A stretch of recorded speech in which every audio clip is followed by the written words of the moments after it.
Assalamualaikum warahmatullahi wabarakatuh.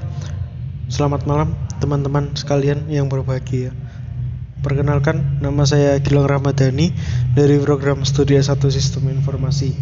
Pada kesempatan kali ini izinkan saya untuk menjelaskan materi tentang sejarah internet. Nah, apa sih internet itu sendiri? Internet itu adalah satu jaringan komunikasi yang menghubungkan satu media elektronik dengan media yang lainnya. Dari namanya saja sejarah internet, tentunya ada kejadian-kejadian masa lampau atau ada penemuan masa lampau yang terjadinya itu diingat sebagai sejarah ataupun sejarah internet itu sendiri. Nah, di dalam internet itu ada standar teknologi pendukung yang namanya adalah TCP/IP atau Transmission Control Protocol or Internet Protocol Suite. Nah, TCP/IP ini merupakan protokol pertukaran paket yang dalam istilah asingnya yaitu Switching Communication Protocol yang biasa digunakan untuk miliaran lebih pengguna di dunia. Sementara itu ada istilah Internet Working yang berarti cara atau prosesnya dalam menghubungkan rangkaian internet beserta penerapan aturannya yang telah disebutkan sebelumnya. Kita berlanjut ke perkembangan internet. Untuk pertama kali internet ditemukan ini pada tahun 1960. Awal mulanya, Departemen Pertahanan dari Amerika Serikat lewat Advanced Research Projects Agency yang disingkat sebagai ARPA merilis suatu sistem jaringan yang bernama ARPANET. ARPANET ini adalah asal mulanya sebelum berbentuk teknologi internet, yakni komunikasi berbasis suara melalui dua device saja atau dua perangkat. Nah, lalu di tahun 1980-an barulah internet ini mulai dipakai oleh kalangan terbatas dan menjalankan fungsinya. Kalangan terbatas ini siapa? Yaitu tadi pihak militer, terutama Menteri Pertahanan itu.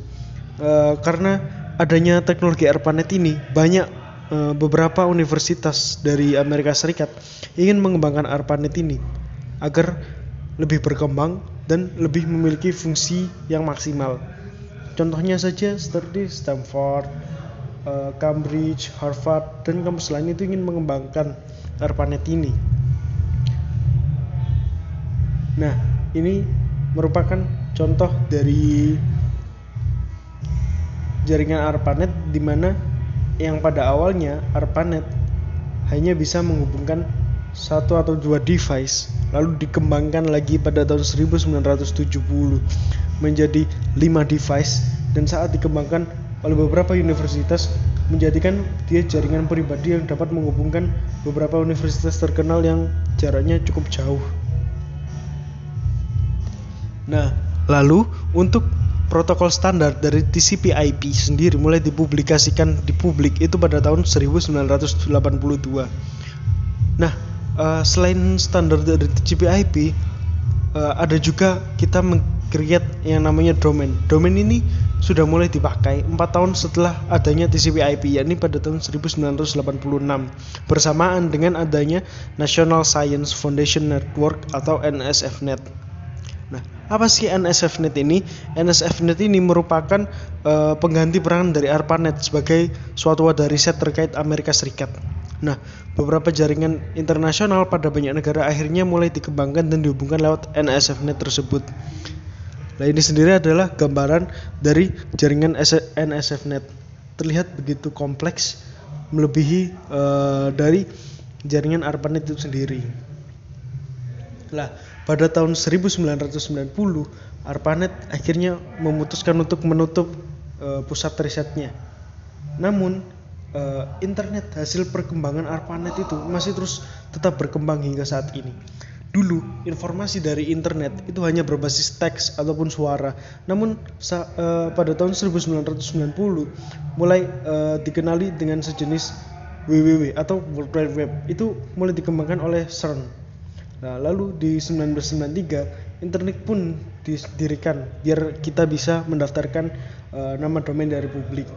Nah, lalu kabar gembiranya pada tahun 1994 internet ini mulai masuk ke negara kita, Indonesia. Nah, di Indonesia internet masuk, kita memiliki komunitas yang namanya Paguyuban Network. Nah, serupa namanya, paguyuban ini mengusung semangat kekeluargaan atau kerjasama yang terjadi begitu akrab di antara para anggota dan pengembangan teknologi lainnya. Nah, Hal ini cukup beda dibandingkan dengan komunitas yang ada saat ini di Indonesia yang lebih fokus ke tujuan komersialnya tentunya. Nah, lalu dari sisi positifnya, kita memiliki banyak startup, banyak e-commerce yang ada di Indonesia.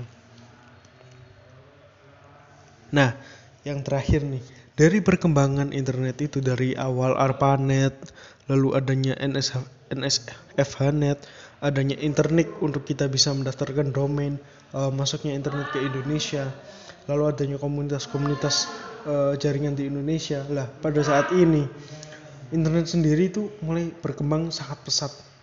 Bahkan ada timbul yang namanya IoT atau Internet of Things. Nah, di gambar ini sendiri ada Internet of Things yang menonjolkan bagaimana cara kita mengontrol traffic lewat smartphone. Itu kita akan dipancarkan sinyal kapan kita bisa mengetahui lokasi kita berada di mana. Itu lewat HP, lewat GPS dan lain sebagainya. Mungkin itu yang bisa saya sampaikan perihal sejarah internet. Mungkin dari saya. Wassalamualaikum warahmatullahi wabarakatuh.